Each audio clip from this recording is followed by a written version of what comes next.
Okay, so the other day, I tried to bake cookies, like really hard. But somehow, not my fault, trust me. But it ended with the smoke alarm going off, my dog looking at me with deep concern, and something vaguely resembling charcoal was on my plate. Anyway, later that day, I was at a wedding, and bam, this huge cake shows up. It's like taller than my little brother. And it got me thinking, how do they even make that thing? Seriously, after my cookie disaster, if I had to bake something that big and fancy, it would look like a pancake exploded. It's like they have some secret recipe or something. So how does that cake stay standing tall and not just squish under its own weight? And what is all that yummy stuff on it anyway? Actual flowers or some kind of sweet magic? Get ready to find out, because we're diving into how they make those super-duper wedding cakes. Smash that like button if you love cake, and subscribe for more food secrets. Let's go! Our cake adventure starts way before the pretty frosting and sprinkles. We're talking about getting all the stuff to actually make the cake. The bakers start with the best stuff. They get yummy butter, the kind that smells extra good, and sugar that's like little crystals of sweetness. Then comes the flour, which is like the building blocks that hold everything together. And don't forget the eggs. These are super important to make the cake fluffy and not too dry. These bakers don't just grab any old thing. They want the top-notch stuff, the superstars of the ingredient world, so your cake tastes like a dream. But what makes one type of flour better than another for a wedding cake? The type of flour matters because of its protein content, which affects the gluten structure in the cake. For wedding cakes, bakers often use cake flour, which has a lower protein percentage, around 7 to 9%. This creates a tender, fine crumb texture, perfect for delicate, elegant layers. Eggs are also tested for freshness, using the float test. If an egg sinks in water, it's fresh, but if it floats, it's time to toss it. High-quality butter is chosen for its fat content, as it impacts both flavor and the stability of the cake's structure. Once all the superstar ingredients are gathered, the mixing magic begins. This isn't just stirring with a spoon. These bakers use big, strong mixers. First, they cream the butter and sugar together, which means they mix it until it's light and fluffy, like a cloud. Then, they add the eggs one by one, making sure each one gets mixed in just right. After that comes the flour, but they don't just dump it all in at once. They add it little by little, mixing carefully so the batter stays smooth and doesn't get lumpy. Each ingredient joining in at just the right moment. But what happens if you mix the batter too much? Does it turn into a cake atrophy? And do they have a secret way to make sure the batter is just the right consistency? It might seem like mixing the batter too much isn't an issue. It might make the flavors mess up, and not to mention the thinning part. Mixing the batter too much can make it too thin to handle, and probably the cake will collapse before it even gets to stand. Now comes the baking part, where the magic really happens. The bakers pour the yummy batter into special pans. These come in all sorts of sizes and shapes, depending on how the wedding cake will look. Some are round, some are square, and sometimes they even use special ones to make fancy shapes. Then, these pans go into big ovens, like giant toasters for cakes. The temperature has to be just right, not too hot and not too cold, so the cake bakes evenly and gets that perfect golden color. It's like giving the cake a warm hug until it's cooked all the way through. But how do they know exactly how long to bake each layer, especially when they're different sizes? And is there a secret way to check if the cake is done without poking it a million times? Well, usually, bakers rely on a few methods to ensure the cake is perfectly baked. They often use an internal thermometer to check the temperature of the center of the cake, aiming for about 200 to 210 degrees Fahrenheit or 93 to 99 degrees Celsius. This ensures the cake is fully cooked without being overbaked. Additionally, they look for the cake pulling slightly away from the edges of the pan, a sign it's ready to come out of the oven. Another trick? Listening. Some bakers swear by the sound test.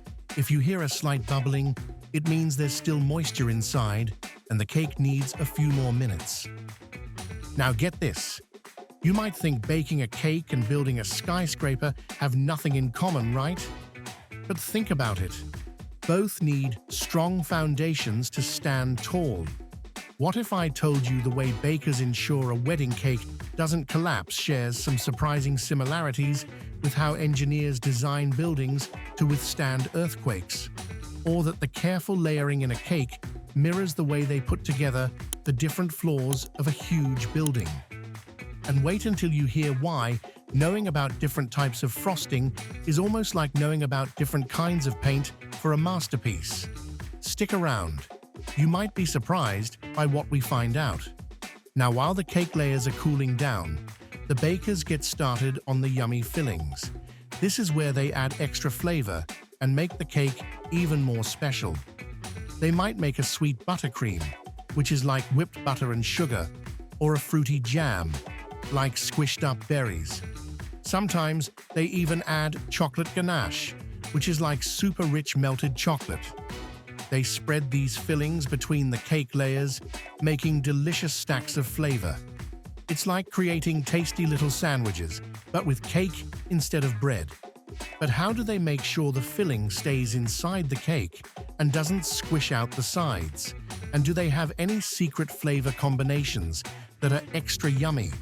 So once the fillings are in place, it's time to make the cake look super duper fancy. This is where the frosting comes in. The bakers use different kinds of frosting, like a smooth buttercream or a stiff fondant, which is like edible Play-Doh. They carefully spread the frosting all over the cake, making it smooth and even. This is like giving the cake a beautiful, sweet coat. Then comes the fun part, decorating. They use all sorts of tools, like piping bags with different tips to make swirls and flowers, and little spatulas to smooth out the frosting. It's like they're painting a delicious masterpiece. Now for the really amazing part, the decorations. Wedding cakes can have all sorts of amazing things on them. Sometimes they have real flowers, carefully placed so they look beautiful and don't have any yucky stuff on them. Other times, the bakers make their own edible decorations out of sugar or chocolate. They can make sugar flowers that look just like real ones, or little chocolate figures, or even sparkly edible glitter. They use tiny tools and a lot of patience to make these decorations look perfect. It's like they're building tiny, sweet sculptures on top of the cake. Twist. Here's a funny thing you might not know. Sometimes, those super tall wedding cakes aren't actually all cake. Shh! Don't tell anyone. Sometimes they use fake layers made of Styrofoam to make the cake look bigger and more impressive. The top layers are real cake, but the bottom ones might just be for show. It's like a little magic trick to make the cake extra grand.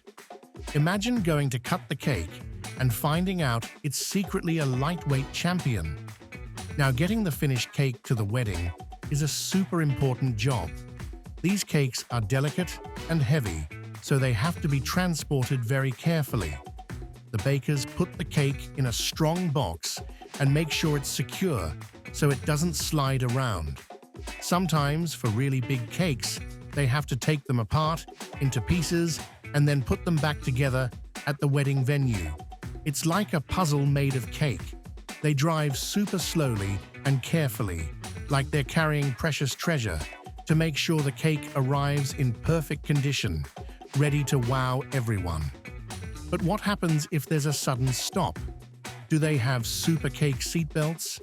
And how do they carry those super heavy cakes without dropping them? I would just say one word for it: dedication. Keeping the cake looking good, until it's time to eat it is another important part. At the wedding venue, the cake is usually placed in a cool spot, away from direct sunlight or heat, which can make the frosting melt or the cake dry out. Sometimes, they even keep it in a special refrigerated area until it's time to show it off. They want to make sure it looks just as perfect as when it left the bakery, ready for its big moment. It's like keeping a celebrity ready for their red carpet appearance. But how do they prevent little fingers from sneaking a taste before it's time? That's actually not the cake maker's headache. Finally, the moment everyone's been waiting for, cutting the cake. This is a special tradition at weddings. But we'll skip that part because it's not important to the manufacturing process. And explaining that would be above my pay grade. From getting the best ingredients to the careful baking, frosting, and decorating, making a wedding cake is a real art. Next time you see one of those amazing cakes, remember all the steps and the skill that went into making it. It's a story of teamwork, precision, and a whole lot of sugary goodness. So, has your curiosity about wedding cakes been satisfied? Did you discover some sweet secrets? If so, you know what to do. Smash that like button, subscribe for more tasty adventures, and share this with your fellow cake lovers. And now, if you'll excuse me, I suddenly have a huge craving for a slice of wedding cake. Until next time, stay sweet, my friends. Literally.